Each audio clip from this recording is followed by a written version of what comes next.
Amigas, amigos, olá! No nosso segundo e último vídeo na série sobre China, vamos trabalhar outras áreas de tensão deste país na atualidade, Hong Kong e Taiwan. No primeiro vídeo nós trabalhamos Tibete e Xinjiang. Vimos que a China tem se tornado, como potência mundial que é, objeto da pressão de potências estrangeiras no sentido de dilapidar a imagem chinesa, instrumentalizando problemas domésticos do país, principalmente à luz da sua formação histórico-política distinta, diferente da do Ocidente, e da existência de minorias étnicas que entram, como em qualquer outro país, em situação de maior ou menor tensão com os seus governos. Nós vimos então isso para os episódios do Tibete e do Xinjiang. Vamos ver agora as tensões políticas junto às próprias etnias Han, que é a etnia predominante na China e está dada, entre outros, na localidade de Hong Kong, é uma população de maioria Han, é de idioma mandarim, assim como em Taiwan, tá certo? Então vamos dar uma olhada nestas áreas de tensão na atualidade no nosso vídeo de agora. Tensões na China 2, Hong Kong e Taiwan. Aspectos históricos. Então, para a gente, como eu introduzi no vídeo anterior, para a gente não cair no problema maniqueísta da imprensa ocidental. A China é malvada e, de outro lado, Tibete, uigures do Xinjiang, Hong Kong e Taiwan são pobres oprimidos. Não. Vamos pensar de maneira adequada, vamos pensar de maneira histórica, geopolítica e econômica e não a partir dessas leituras simplórias, tá certo? Então, buscando aspectos históricos relacionados. Primeiramente, a localização aqui de Hong Kong. Hong Kong é uma cidade, tá certo? Que originalmente está numa condição insular, mas hoje envolve esta dita região autônoma de Hong Kong, é uma cidade administrativa, para ser mais preciso, tá legal? Que envolve, além das áreas insulares, esta região peninsular.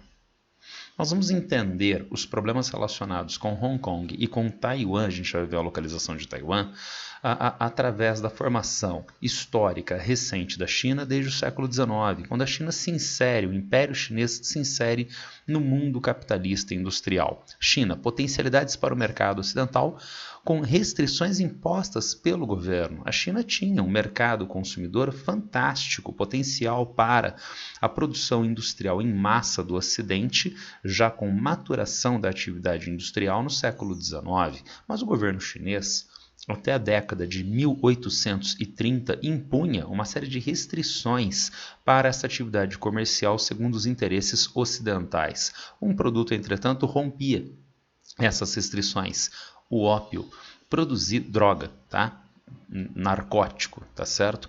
Produzido a partir da papoula, processada em ópio desde a Ásia Meridional pela Companhia das Índias Orientais, uma empresa britânica, até que o governo chinês, mediante o rompimento das restrições impostas pelo governo para a comercialização de droga, ópio, apreendeu e queimou uma carga de ópio da Companhia das Índias Orientais. Isso gerou uma incrível, uma surreal reação da Companhia das Índias Orientais e do governo britânico, exigindo um pedido de desculpas do governo chinês e o ressarcimento da empresa britânica. Óbvio que o governo chinês não se sujeitou a essas demandas absurdas e isto foi o estopim para o início da chamada Guerra do Ópio, ou Primeira Guerra do Ópio, com eventual derrota da China, que vai inaugurar o chamado Século das Humilhações. O final da Guerra do Ópio inaugura esse chamado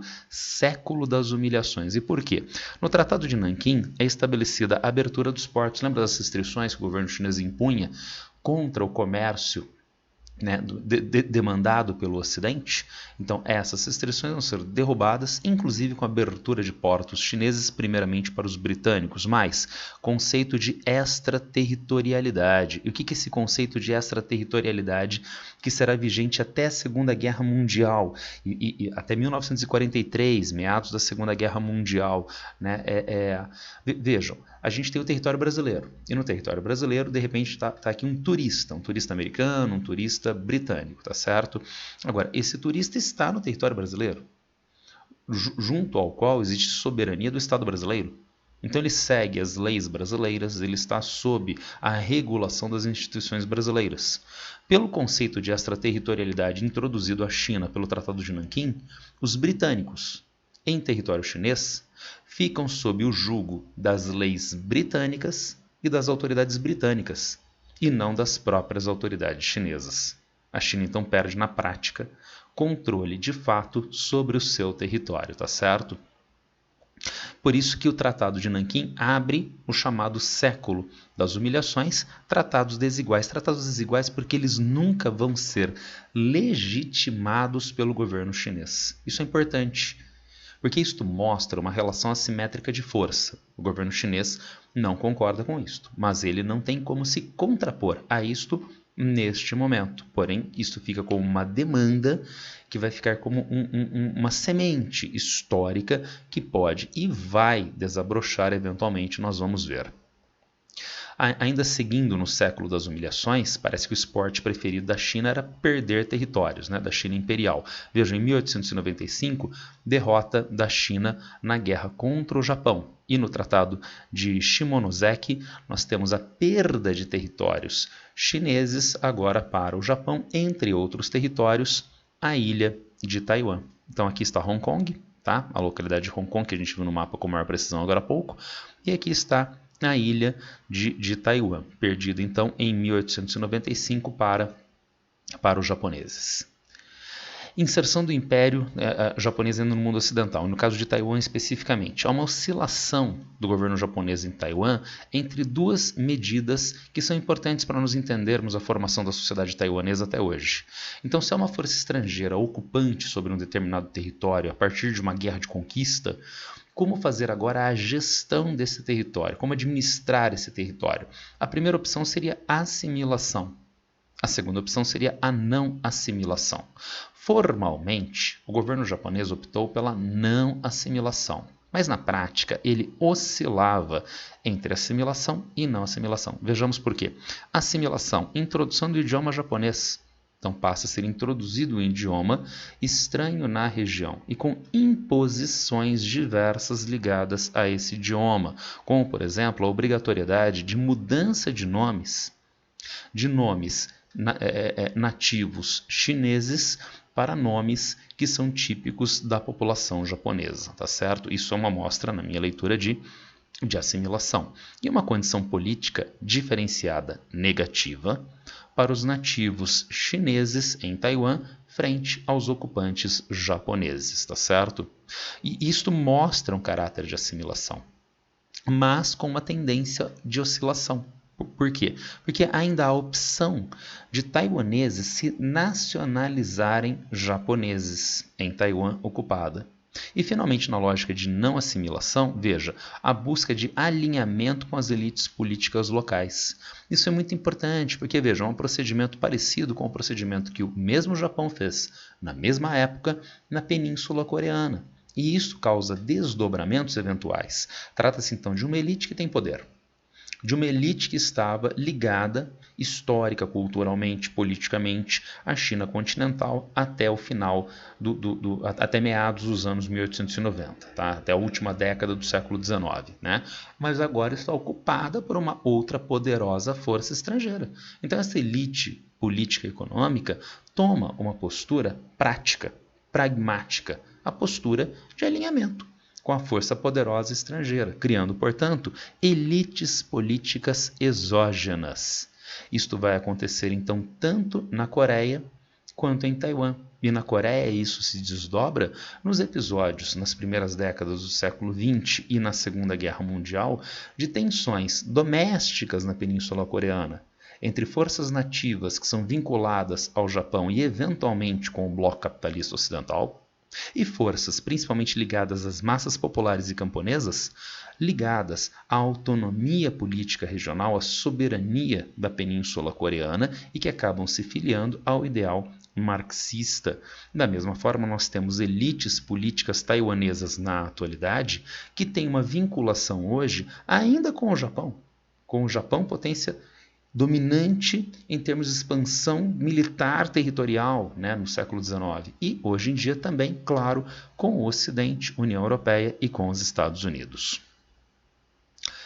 voltando para Hong Kong, né? Então vendo que a gente está fazendo um avanço histórico, né? 1895, guerra com o Japão. 1898, segunda convenção de Pequim, aquisição dos novos territórios pelo Reino Unido contra o expansionismo francês. A França, dada a fraqueza do governo imperial chinês, fazia como o Reino Unido, como o Japão fez, e adquiria crescentes áreas no território chinês, prejudicando os interesses de navegação do Reino Unido. Para reforçar a sua posição na região, o Reino Unido agora vai estabelecer um contrato com o governo chinês, contrato através do qual vai ser alugado para o Reino Unido esses chamados novos territórios. Aqui está Hong Kong original, olha só, tá?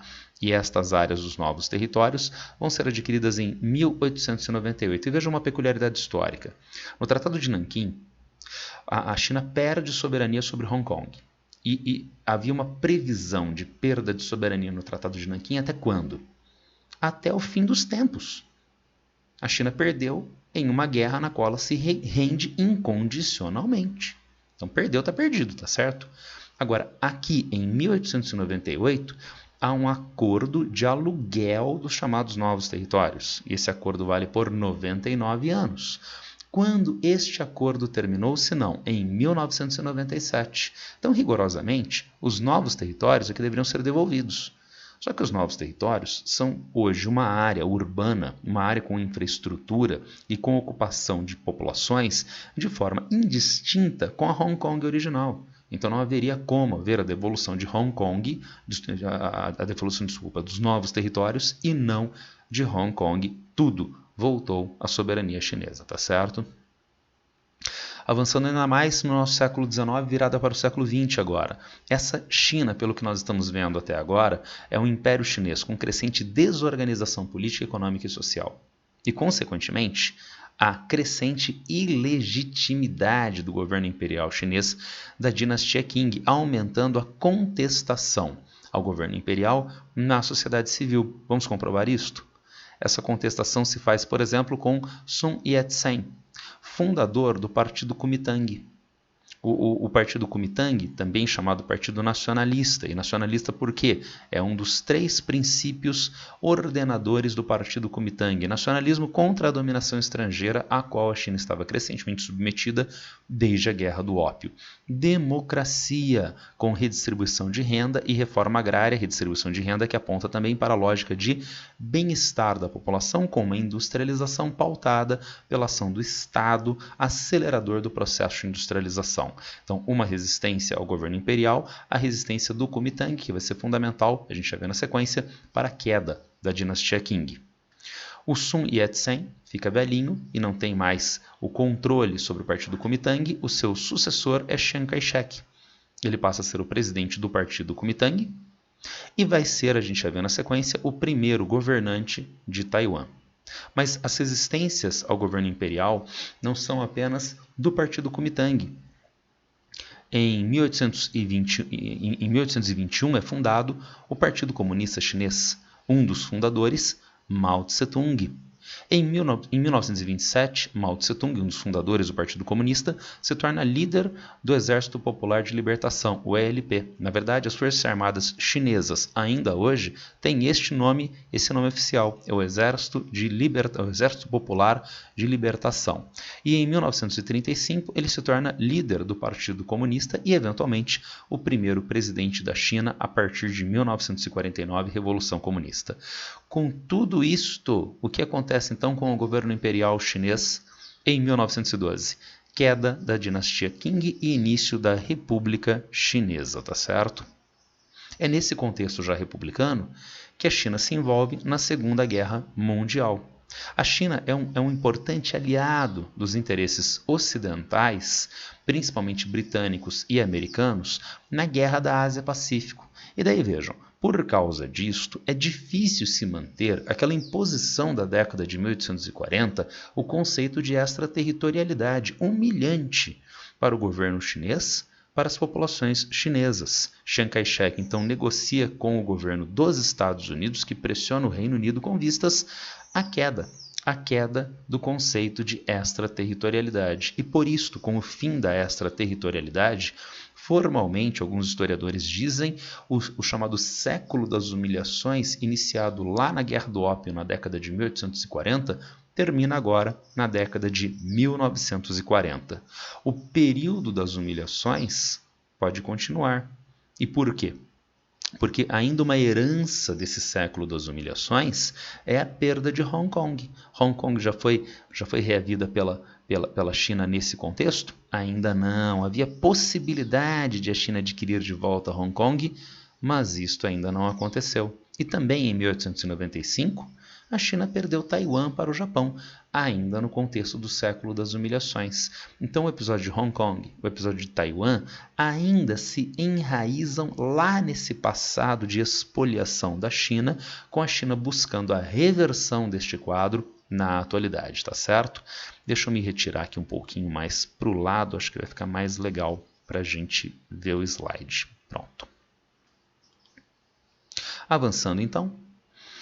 Nós temos então em 1949, o processo revolucionário. A gente tinha visto o Kuomintang de um lado e o Partido Comunista de outro. A guerra civil que se instala entre comunistas e o Kuomintang vai se desenrolar nas décadas de 1920, 30, 40, inclusive, portanto, depois da Segunda Guerra Mundial. E em 1949, os comunistas de Mao Tse-tung tomam o poder em Pequim. E aí que aparece uma peculiaridade.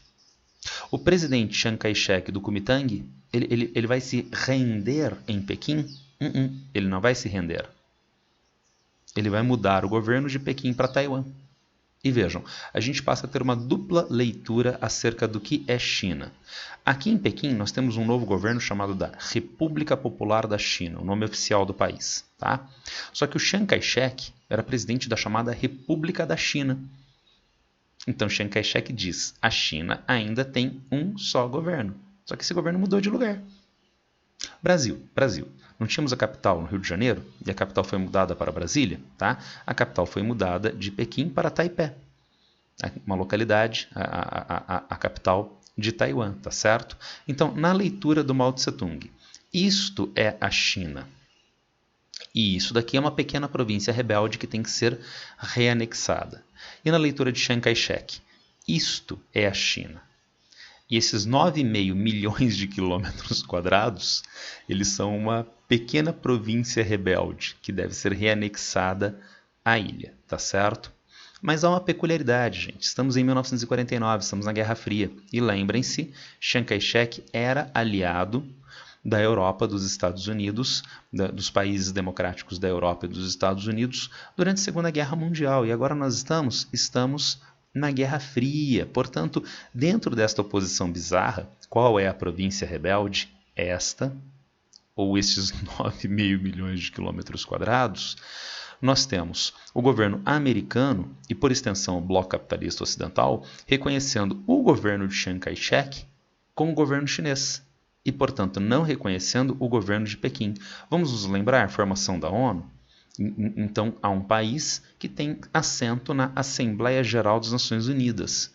Nós temos 5 países que têm assento permanente no Conselho de Segurança da ONU. Que países são estes? França, Reino Unido, Estados Unidos, União Soviética, hoje Rússia, e a China. Qual China em 1949? A China de Taipei. A China do governo Chiang Kai-shek. Tudo bem? Há fortes migrações neste cenário de Revolução Chinesa, Segunda Guerra Mundial e o período anterior de controle japonês. Que migrações são estas? Japão controlando Hong Kong na Segunda Guerra Mundial. Migração, então, de chineses para a China continental. Revolução Comunista e vitória de Mao Tse-tung na Revolução Comunista. Migração de chineses do continente para Hong Kong sob controle britânico, lembrem-se. Não houve reversão do controle britânico sobre Hong Kong durante a Segunda Guerra Mundial, tá certo? Isso é muito importante, porque, veja, quem habita Hong Kong? Quem habita Taiwan? São populações que falam o mesmo idioma da maior parte da China continental. São populações que têm a mesma formação étnica da maior parte da população da China continental. E, por sinal, são algumas populações que têm uma relação de uma proximidade, no tempo histórico de poucas décadas em relação ao restante da China continental. Então isso cria uma similaridade muito importante, a gente vai ver o desdobramento disso em termos econômicos, tá certo? Para Taiwan a mesma coisa. Depois que Mao Tse-tung tomou o poder em Pequim, 2 milhões de chineses continentais migraram para Taiwan e vejam, década de 1940, no tempo histórico é a semana passada, tá certo? Vamos dar uma olhadinha agora na economia de Hong Kong e de Taiwan. Hong Kong e Taiwan são dois dos chamados tigres asiáticos. São regiões que tiveram um processo de crescimento econômico industrial mais ou menos parecido depois da Segunda Guerra Mundial. Crescimento econômico industrial com IED, Investimento Externo Direto dos Estados Unidos e do Reino Unido. Com superexploração do trabalho local, atraindo esse investimento externo direto, portanto na chamada guerra de lugares, regiões que se tornam mais baratas para o investidor estrangeiro naquela área, tá certo? Vamos ver o que diz acerca disso o texto, o artigo científico de Rafael Santana sobre esse processo de industrialização em Hong Kong, de investimento industrial em Hong Kong e a participação do governo de Hong Kong. Vejamos, a prioridade do governo nessa época era garantir a ordem e a estabilidade. O governo teve um papel mínimo na industrialização. Papel mínimo na industrialização. Tá, vamos ver então que papel mínimo foi esse. Se preocupando somente com a construção de um ambiente favorável para as empresas prosperarem. Para tanto, ele direcionou recursos para subsidiar o acesso à moradia de seus trabalhadores. Também ofereceu terras para o estabelecimento de grandes empresas e buscou diminuir a burocracia necessária para a abertura e manutenção de empresas. Pequena intervenção do governo, hein? Será que foi só isto? Até agora foi muito pequena. Além disto, o governo também passou a investir mais em saúde e educação, estado de bem-estar social, e em infraestrutura, quem sabe em uma perspectiva keynesiana. Então parece que não houve tão pouca participação do governo. Nós vivíamos em um mundo, pós-Segunda Guerra Mundial, com uma tendência hegemônica keynesiana, estatal intervencionista. E isto vale para o crescimento industrial de Hong Kong e também de Taiwan. Além disto, há questões geopolíticas envolvidas. Há uma tensão entre a expansão do socialismo na Ásia, de um lado, e o interesse americano de manutenção do capitalismo na região. E, portanto, há um investimento dos Estados Unidos e do Reino Unido buscando fortalecimento do capitalismo, entre outros, através de Hong Kong. Vamos ver como isso se processou na prática. Hong Kong, anos 1970 a 1980. Aspecto importante, a República Popular da China, a China de Pequim, já tem neste momento reconhecimento internacional. Vamos ver isso logo na sequência no nosso estudo político de Taiwan. Tá?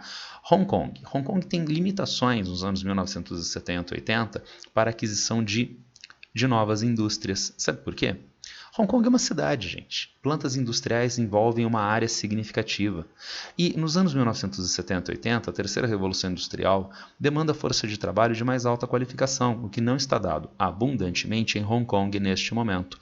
Hong Kong, então, transita do setor industrial para o setor de serviços. Veja, o HSBC, um grande banco de alcance internacional mundial, fundado no século XIX, é sediado, entre outros, em Hong Kong. Então, Hong Kong perde o maior apelo industrial e ganha maior força em termos do setor financeiro. Isso está estabelecido também no nosso quadrinho. Vejam, estabelecimentos industriais em Hong Kong. Em 1988, eram 50 mil estabelecimentos industriais. Em 1996, neste processo desde os anos 1970, continua a queda.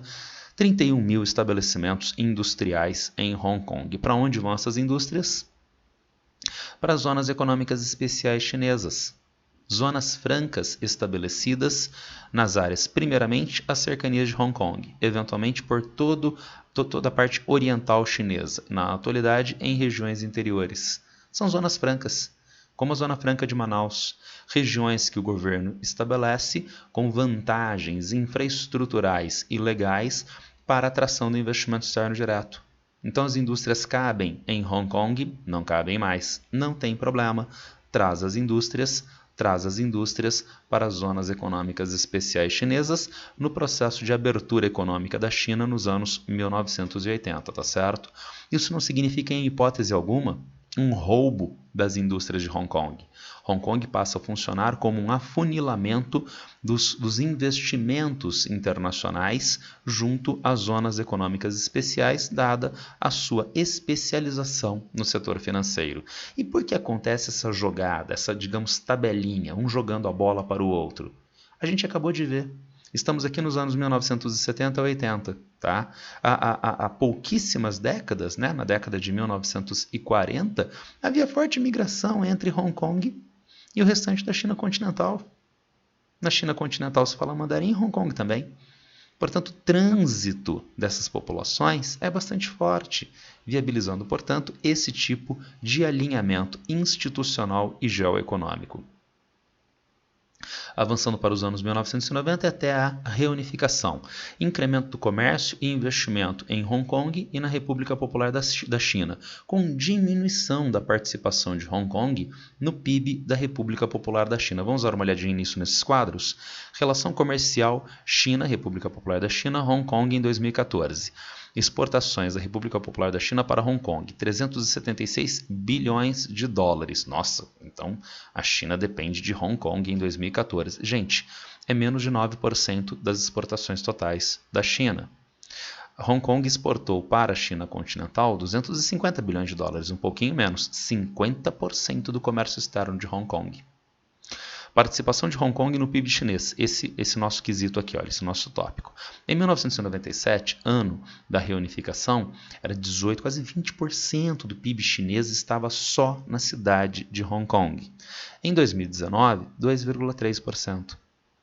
Participação de Hong Kong, entretanto, no investimento externo direto. Lembra da ideia? Afunilamento dos investimentos para as zonas econômicas especiais chinesas.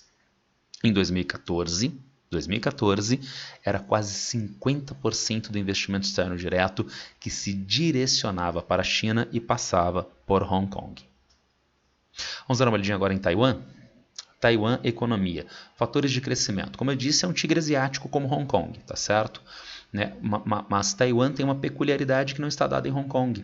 Hong Kong teve um curto período de ocupação japonesa durante a Segunda Guerra Sino-Japonesa ou Segunda Guerra Mundial. Tá? Já Hong Kong não, desde a década de 1840, já a ocupação britânica não, né? Desde a década de 1840, né? Com uma pequena interrupção via ocupação japonesa e até 1997. Já Taiwan não, desde 1895 e até a Segunda Guerra Mundial, sob ocupação do Japão, que vai buscar, para ter controle sobre a região, lembra da assimilação, não assimilação?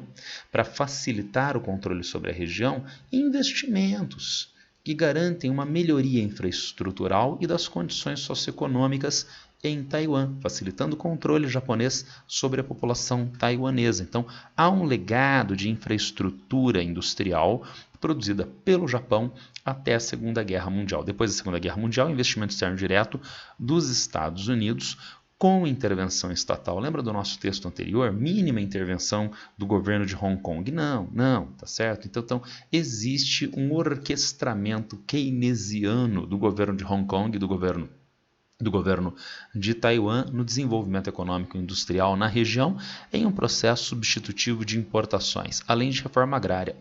Reforma agrária? Mas reforma agrária não é coisa de comunista? Reforma agrária não é coisa de MST, Cuba e governo Mao Tse-tung? Não. Reforma agrária é coisa de modernização da sociedade. Vai ser feita na China? Sim, vai ser feito na China depois de 1949. Na União Soviética, depois da Revolução Russa. Vai ser feito em Cuba depois da Revolução Cubana. Mas é feito nos Estados Unidos também, na década de 1860, no Homestead Act. E é feito também, entre outros, em Taiwan, reforma agrária. Vamos dar uma olhadinha nisto? Olha só o que diz Gabriel Gomes da Silva Pascon. Outro fator de suma importância no desenvolvimento econômico da ilha foi a realização de uma reforma agrária. A partir de 1953, os proprietários foram obrigados a vender ao governo qualquer terra com mais de 2,9 hectares, o que o governo, por sua vez, revendia a arrendatários. A reforma agrária levou ao aumento da produtividade agrícola e à distribuição mais equitativa da renda junto aos habitantes de Taiwan. A reforma agrária gerou, do mesmo modo, consequências políticas, isto porque a mesma diminuiu muito o status dos proprietários de terras taiwaneses, um grupo de oposição potencial ao Kuomintang, deixando as áreas rurais sob seu domínio contínuo nas próximas décadas. Os setores rurais latifundiários se caracterizam como setores mais conservadores reacionários da sociedade, em um processo de modernização que envolve urbanização e industrialização, que envolve novas relações sociais tipicamente urbanas. Esses setores se veem prejudicados, se veem separados do poder e são historicamente resistentes. Daí, para que se implemente um processo de modernização, como na União Soviética, como na China continental, como nos Estados Unidos do século XIX, como em Taiwan, é necessário fazer reforma agrária, o que nunca foi feito aqui no Brasil. A questão política em Hong Kong e Taiwan, tanto doméstica quanto externa. Vamos começar novamente com Hong Kong. Controle britânico. Então, desde a Guerra do Ópio, como nós vimos, e o Tratado de Nanquim, que estabeleceu uma estrutura política para Hong Kong, com um governador de Hong Kong nomeado pelo Reino Unido. Com a indistinção de poderes legislativo e judiciário. Por quê? Porque o legislativo é indicado pelo governador, que é indicado pelo governo britânico, de caráter meramente consultivo. Então, quem decide a produção de leis é o próprio governador de Hong Kong, indicado pelo governo britânico. E um poder judiciário também indicado pelo governador. Então, na verdade, a gente tem um governador que acumula os três poderes: judiciário, legislativo e o próprio poder executivo. População chinesa de Hong Kong, excluída das decisões políticas que estavam a mando do governo britânico. Exclusão de direito de trânsito. Veja, você é nativo de Hong Kong, você nasceu em Hong Kong, tá certo? Só que na década de 1840, na década de 1900, na década de 1910, portanto, veja, a gente já está avançando para o século XX. Você, nativo de Hong Kong, não tem direito de transitar livremente pela cidade. Ah, não, mentira. Tem sim. Desde que você tenha um cartão de deslocamento. É como se você tivesse um passaporte. Um policial americano te para e fala: o que você está fazendo aqui? Você é imigrante ilegal latino-americano, moço. E daí você fala: não, eu sou turista. Não, eu tenho autorização visto aqui para o governo americano. Ah, cadê? Me mostra os documentos, me mostra o visto. E você esqueceu em casa, você vai para o Chilindró, tá? Mas você é um estrangeiro que está sem a documentação devida lá no território americano. Você esqueceu em casa, tá certo? Agora veja, nesse caso não. Você é um nativo da cidade, você nasceu na cidade, você é um chinês da etnia Han, né, de Hong Kong. Mas se você não tiver o seu, entre aspas, passaporte de Hong Kong, o cartão de deslocamento, você não pode se deslocar pela cidade. Ah, não, mas é diferente. Tá? Você não vai para o Chilindró. Você pode ir para o Chilindró, você pode ser preso, pode receber uma multa ou pode receber um castigo físico. O policial bonzinho no dia, o policial só te dá umas 4, 5 chicotadas nas costas e ele libera você, tá certo? Esta era a condição das populações chinesas de Hong Kong até a virada para o século XX, até as primeiras décadas do século XX, tá certo?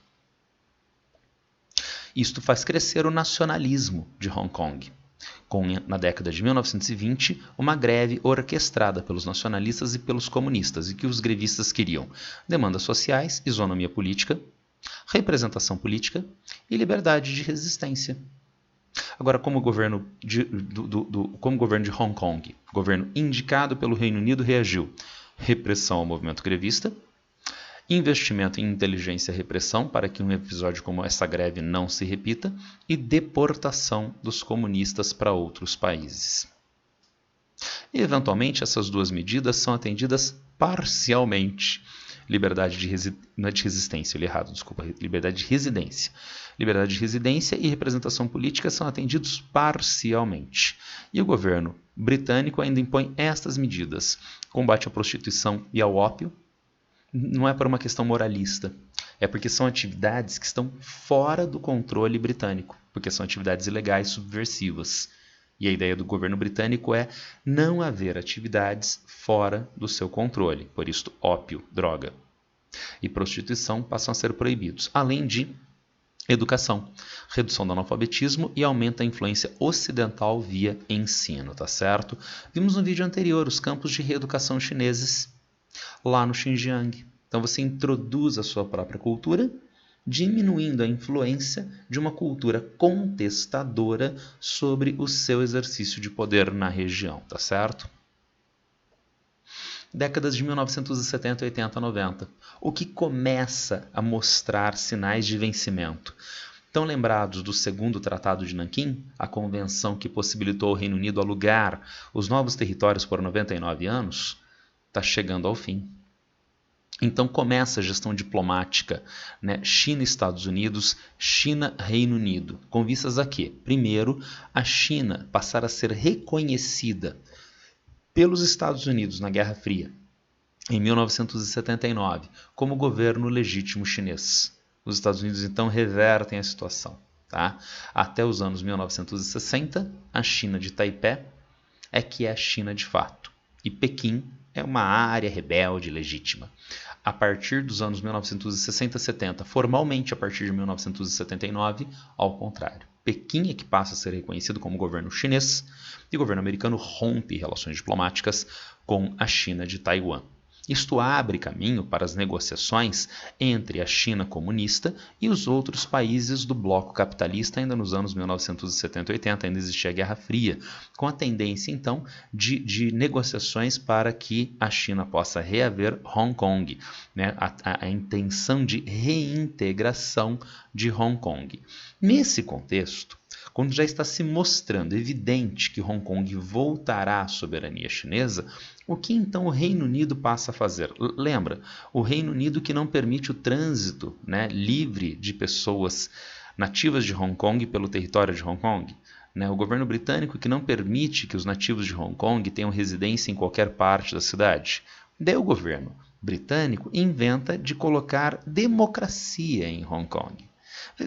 Vamos pensar, se o governo britânico tivesse interessado em trazer democracia para Hong Kong, eu acho que ele deveria ter feito isso na década de 1850, na década de 1890, atrasado, tardiamente, na década de 1910. Não. Resolveu fazer isso na década de 1970, 80. Por quê? Porque está se evidenciando a devolução de Hong Kong para a China. Então é hora de plantar sementinhas de contestação ao governo chinês. O governo chinês não é idiota e ele veta essas iniciativas. Eu estou analisando isso com vocês porque isso normalmente é colocado no mundo ocidental como sendo uma bondade britânica e uma maldade chinesa. Olha, o Reino Unido está só levando democracia e os malvados comunistas chineses não querem. Não. O governo britânico teve 150 anos para levar a democracia para Hong Kong, tá certo? Não levou porque não quis. E só estava tentando levar no finalzinho para instrumentalizar a dita democracia como um recurso anti-chinês. Então, na prática, isso não rola. E o que vai acontecer na prática? Um contrato de reaquisição de Hong Kong pelos chineses. É um contrato e ao mesmo tempo se caracteriza como uma espécie de mini-constituição de Hong Kong chamada Lei Básica, vigente a partir de 1997 e por mais 50 anos. Em 1997, finalmente é feita a reintegração de Hong Kong à República Popular da China, dissipando medos anteriores. Então havia todo um temor. Em 1989, né, a China comunista passou com os tanques de guerra em cima dos manifestantes na Praça da Paz Celestial em Pequim, e a China agora vai passar com tanques de guerra em cima das populações tadinhas de Hong Kong. A China passou com o tanque de guerra em cima de alguém? Não passou. Houve protestos? Houve tensões? Talvez. Em 2003, 2014 e 2019, 2020. Talvez, porque a gente vai analisar isso na sequência e vamos ver se houve essas tensões de verdade, tá certo? Alguns aspectos da lei básica. Lembra do poder executivo em Hong Kong? Era indicado pelo governo britânico, tá? Passa a haver, a partir da lei básica, e gente, a lei básica é produzida pelo Reino Unido, pela China e pelas autoridades de Hong Kong, tá certo? Então não é a China que impõe a lei básica. Essas 3 mãozinhas é que criam a lei básica. E a lei básica cria o Instituto do Executivo de Hong Kong, que está na figura do presidente executivo, eleito de forma indireta por um colégio eleitoral. Quando os nativos de Hong Kong votaram, desde a Guerra do Ópio e até a reintegração em 1997? Nunca. Nunca. A partir de agora, a partir de 1997, o chefe do executivo de Hong Kong passa a ser escolhido em Hong Kong. Diretamente pela população? Não. Indiretamente, a população elege um colégio eleitoral e esse colégio eleitoral elege o presidente de Hong Kong, chamado presidente executivo. Passa a haver um poder judiciário próprio de Hong Kong e que demanda uma regulamentação em relação à China continental. A gente vai ver isso na sequência. E é criado também um poder legislativo. Antes, o poder legislativo era apenas consultado pelo governador. Tá? Então, na prática, o poder legislativo era o governador, era o poder executivo. Agora não, agora tem um poder legislativo.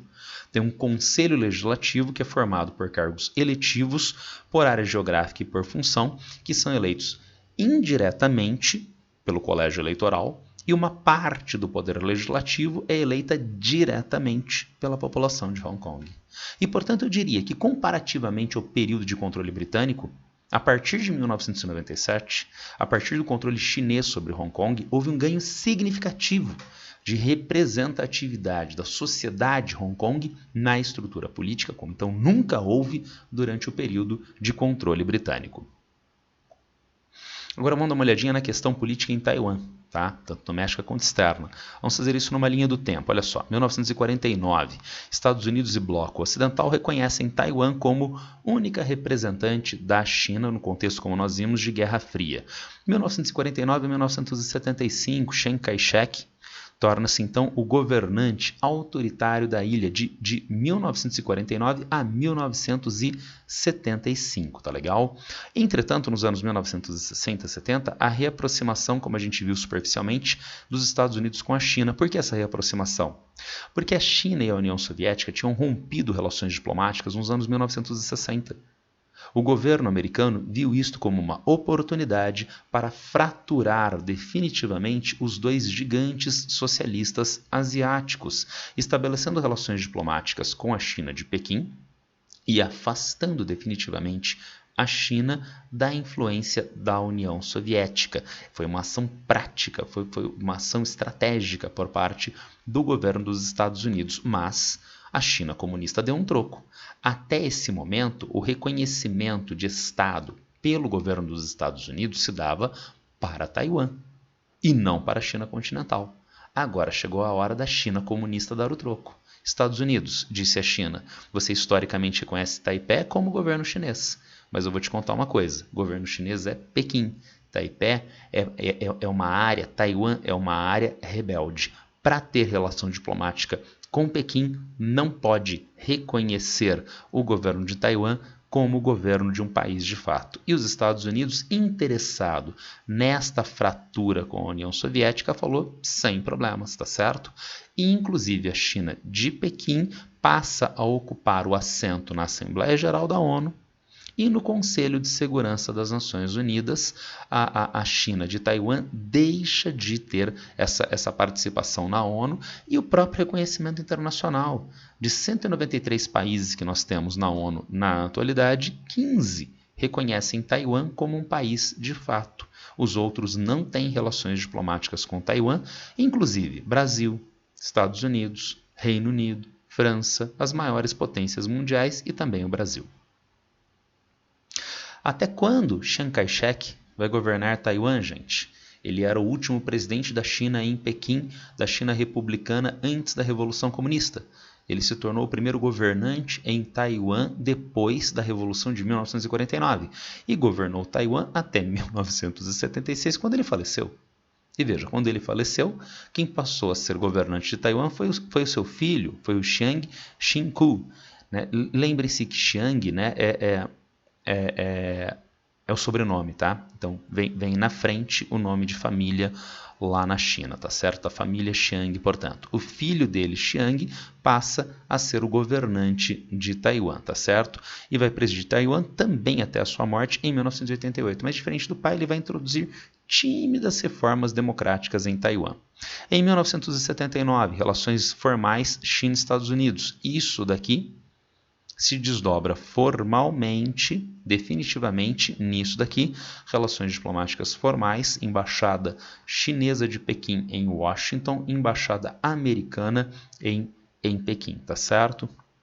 E finalmente, o filho do Chiang Kai-shek morre em 1988 e assume no lugar dele, que bom, não o filho, né?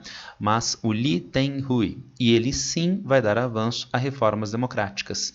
Esse avanço a reformas democráticas é de caráter instrumental. Instrumental por quê? Numa busca de legitimação internacional. Entretanto, permanece o ideal de uma China, criando, portanto, uma situação, uma oscilação dúbia por parte do governo taiwanês. Formalmente, a China de Pequim diz da sua política de uma China. Não tem governo de Pequim e governo de Taipei. Tem governo de Pequim, uma China. E Taiwan tem que ser reanexada à China. Chiang Kai-shek tinha a mesma política de uma China, e essa China era provisoriamente a de Taipei, e o governo Chiang Kai-shek deveria reocupar o seu lugar em Pequim em uma única China. Isso está permanecendo até hoje. Só que existe crescentemente e desde os anos 1980, nesta lógica de redemocratização, uma busca de reconhecimento internacional pelo governo de Taiwan, que até agora não foi significativamente bem sucedida, muito pelo contrário, como eu falei há pouco, apenas 15 países no mundo reconhecem Taiwan como um país. Vamos dar uma olhadinha agora nas tensões em Hong Kong e nas tensões em Taiwan, tá certo? Para a gente fechar essa apresentação. Lembra que eu disse que havia supostas tensões em em Hong Kong, tensões em 2003, 2014 e 2019. Vamos dar uma olhadinha nessas tensões. O que aconteceu em 2003? Lembra da Lei Básica?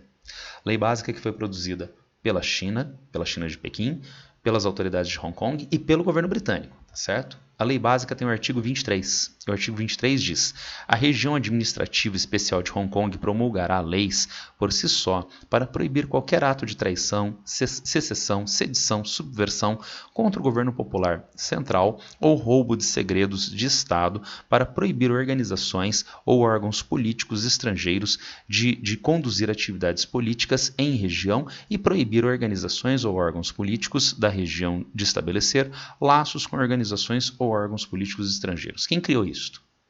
Foi a China comunista malvada? Bom, talvez tenha sido, mas junto com o governo britânico e junto com as autoridades de Hong Kong, assim como o artigo 95 da Constituição de Hong Kong, a região administrativa especial de Hong Kong, através de consultas e de acordo com a lei, manter relações jurídicas, convênio jurídico, com os órgãos judiciais de outras partes do país e prestar assistência entre si. Gente, isso está na Constituição de Hong Kong, tá?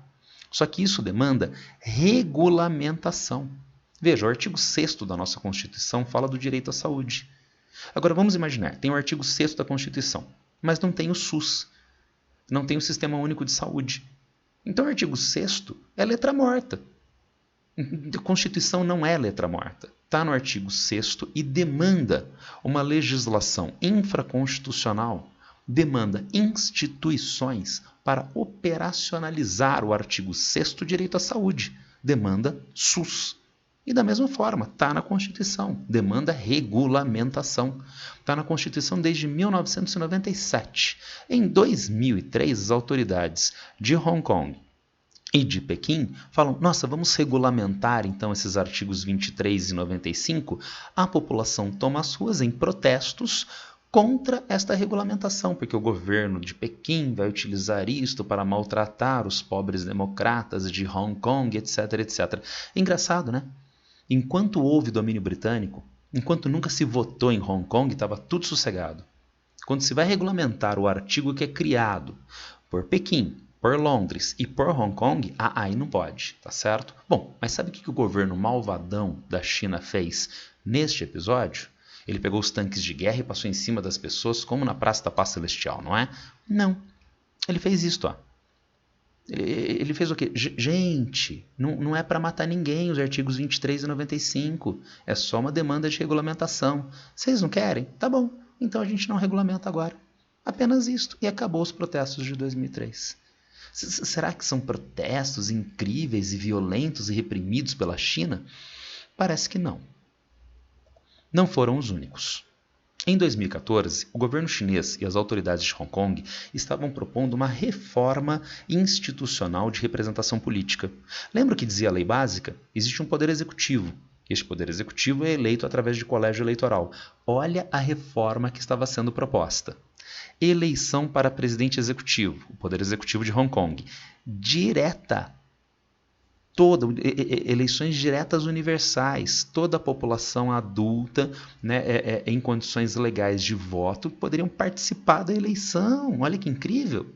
Com um filtro. Qual era o filtro? Os candidatos ao cargo de presidente executivo precisavam ter validação de 50% do poder legislativo. Gente, isso é muito normal. Na década de 1920, uma pessoa que tinha um flerte pelo nazifascismo tentou ser presidente dos Estados Unidos. Essa pessoa era Henry Ford. Mas ele sequer conseguiu ser candidato. Sabe por quê? Porque nos Estados Unidos tem filtros. Tá? Tem camadas.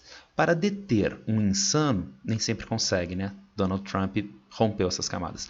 Para deter um insano qualquer, de se candidatar a um cargo tão importante como presidente. Trocando em miúdos, o que a classe política americana disse a Henry Ford na década de 1920? Cara, vai produzir carro. Você não é da política, tá? Você com esse seu pensamento nazifascista não é da política, deixa a política com os partidos políticos, tá certo? Todos os países têm filtros para os candidatos a cargos eletivos, tá certo? E é estabelecido este filtro, o filtro de aprovação pelo parlamento. Basta ter 50% mais um dos votos, pumba, virou candidato. Sabe o que a população de Hong Kong fez? Não é a população em geral, tá? É os setores anti-Pequim. Esses setores anti-Pequim tomaram as ruas. E virou protesto dos chamados guarda-chuvas amarelos, porque eles saíam nas ruas com guarda-chuvas para se proteger dos jatos de água e do spray de pimenta das autoridades policiais de Hong Kong, tá certo? Sabe qual foi a resposta da China e de Hong Kong? A mesma de 2003, tá? Bom, então vocês não querem essa reforma? Parece que a reforma aumenta a participação da representação política de Hong Kong. Vocês não querem? Tá bom, então não vai ter reforma nenhuma. Então o presidente executivo continua sendo eleito do formato de 1997, no formato de 1997, pelo colégio eleitoral, tá certo? Me parece realmente mais uma revolta bastante inusitada. E finalmente nós temos 2019. O que esse simpático casalzinho tem a ver com a revolta de 2019, gente? O casal Shang e Pum, tá? Casalzinho de namorados, um tinha 18, 19, outro tinha 20 anos, não lembro exatamente quem era quem. Eles foram fazer turismo em Taiwan, tá? De Hong Kong, eles foram fazer turismo, e não tem nenhum problema, viu? Tá? Você pode fazer turismo, por sinal o maior parceiro comercial de Taiwan é a China, tá certo? Então isso não tem problema algum, tá? Eles foram fazer turismo em Taiwan, os dois foram e só ele voltou. Sabe por quê? Porque ele matou a Pum lá em Taiwan. Matou, esquartejou, colocou dentro dessa mala e abandonou numa estação ferroviária. Quando ele voltou para Taiwan, então essa história macabra acabou sendo evidenciada e ele foi preso, processado e deve ter sido condenado a, sei lá, uns 10 meses de detenção. Falsidade ideológica. Porque em Taiwan ele continuou utilizando o cartão de crédito da Pum, olha só. E ele não era Pum. Então, ele cometeu falsidade ideológica, deve ter pegado uns 10 meses de cadeia, tá certo? Por que ele não foi condenado pelo crime de homicídio? Homicídio sem direito de defesa à vítima. Homicídio por motivo torpe. Aqui no Brasil ele ganharia 90 anos de detenção fácil. Ele não foi detido por esse crime porque ele cometeu o crime lá em Taiwan. E não há convênio jurídico entre Hong Kong e Taiwan. Depois desse episódio de 2019...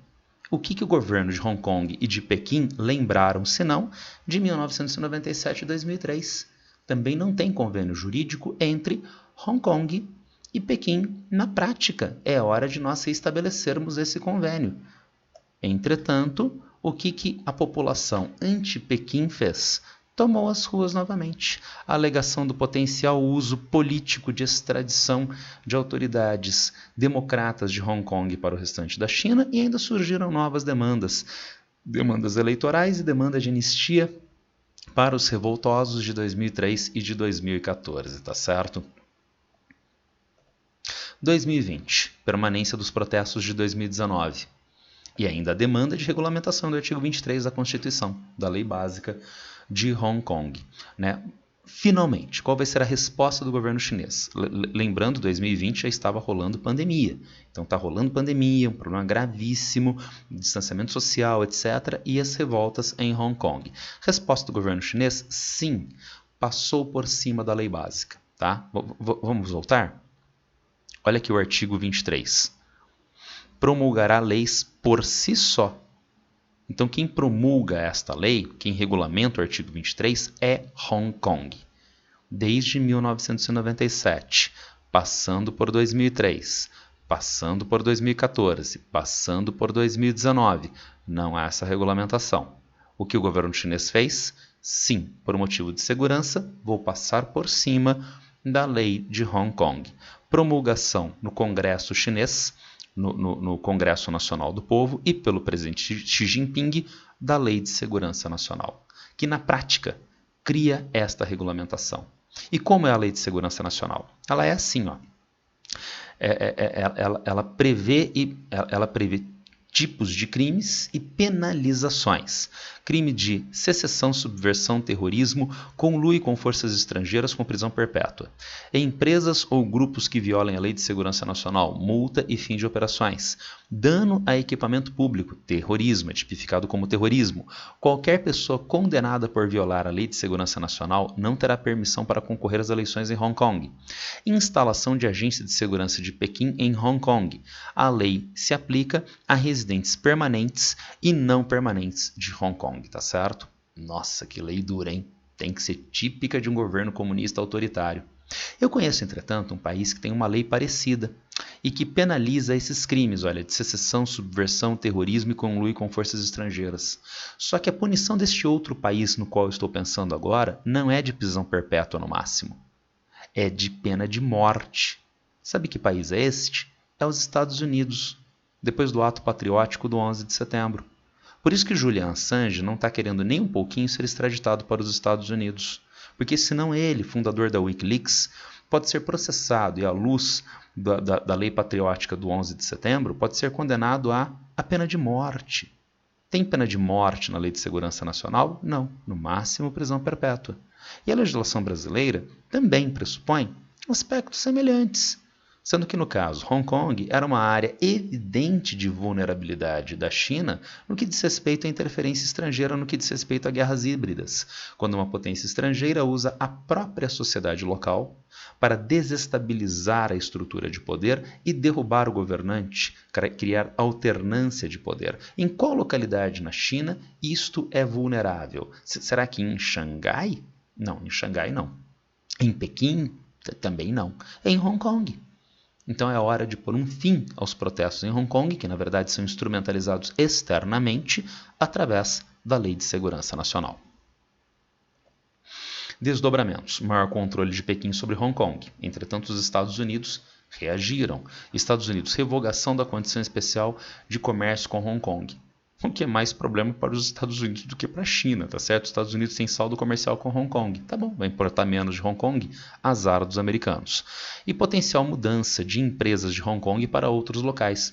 Hong Kong está sob controle da China, então eu vou para outros locais. Quais outros locais? Para Xangai. Sai de Hong Kong, na China, e vai para Xangai, na China, crescimento da importância como centro tecnológico e financeiro, criando, na verdade, um grande centro tecnológico e financeiro que vai desde Hong Kong até Xangai, tá certo? E agora com baixo risco de nova imigração desde Hong Kong, porque na prática apenas se estabilizou a relação política na localidade. Outros problemas em Hong Kong.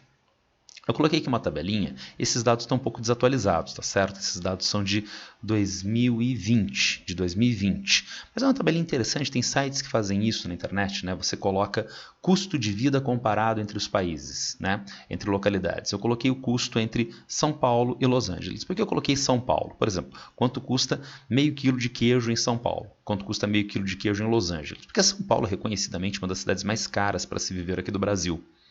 E Los Angeles é uma das cidades mais caras para se viver do mundo. A gente pode ver isso nesse comparativo, olha só.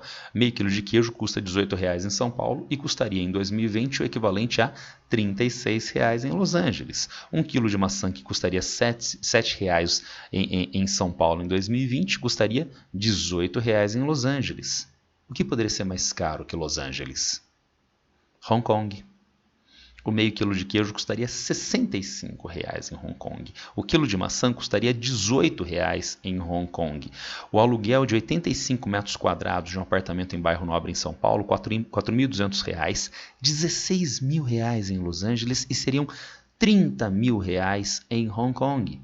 Então nós temos aí sim um problema que gera descontentamento da população, custo de vida elevado. Olha o custo de vida aumentando significativamente desde os anos 1980, 90 até os anos 2010. O custo de vida aumentou e a poupança das famílias? Oscilando negativamente, e a partir de 2007, zero. Por que zero, gente? Porque tudo que eu arrecado eu gasto para custear a minha vida. O meu custo de vida é igual aos meus rendimentos financeiros. Eu queria que fosse assim em Hong Kong, mas não é. Olha por quê. Endividamento das famílias.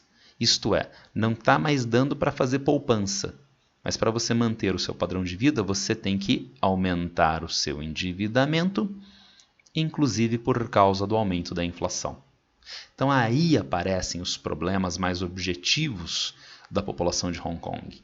E esses problemas são instrumentalizados pelas autoridades de Hong Kong anti-Pequim e pelas forças estrangeiras, atuação de potências estrangeiras em guerras híbridas em Hong Kong, de modo que a Lei de Segurança Nacional corrige esses problemas políticos. E agora, no plano chinês de melhorias socioeconômicas da população, é possível também corrigir estes problemas em relação à população de Hong Kong. Tudo bem? Então, as tensões de Hong Kong 2003, 2014, 2019 e 2020 não são tensões lá tão sustentáveis assim, né? Assim, tão bem enraizadas assim, e ao contrário, são muito mais maquiadas para deslegitimar o governo chinês. E em Taiwan, gente? Para nós finalizarmos, China nos 2000 e 2010, crescimento econômico e importância política mundial. Aumenta a competitividade e tensões com os Estados Unidos. Em governo Obama. Em governo Trump, a guerra comercial. E mesmo mantida atualmente. Saiu essa semana as notícias no jornal que o governo Biden quer aumentar as restrições de importação de produtos tecnológicos, chips semicondutores, para o governo chinês, para a economia chinesa, na verdade. Então as pressões americanas são crescentes contra a China, tendo em vista a competitividade desses dois países. Isto, inclusive, é mobilizado através de guerras híbridas, como em Hong Kong, como no Xinjiang, a gente viu na apresentação anterior, e como em Taiwan, por exemplo, junto a Hong Kong, Tibete e Xinjiang, áreas de exercício de guerras híbridas pelo Ocidente, e no caso de Taiwan especificamente, agora recentemente a visita de Nancy Pelosi.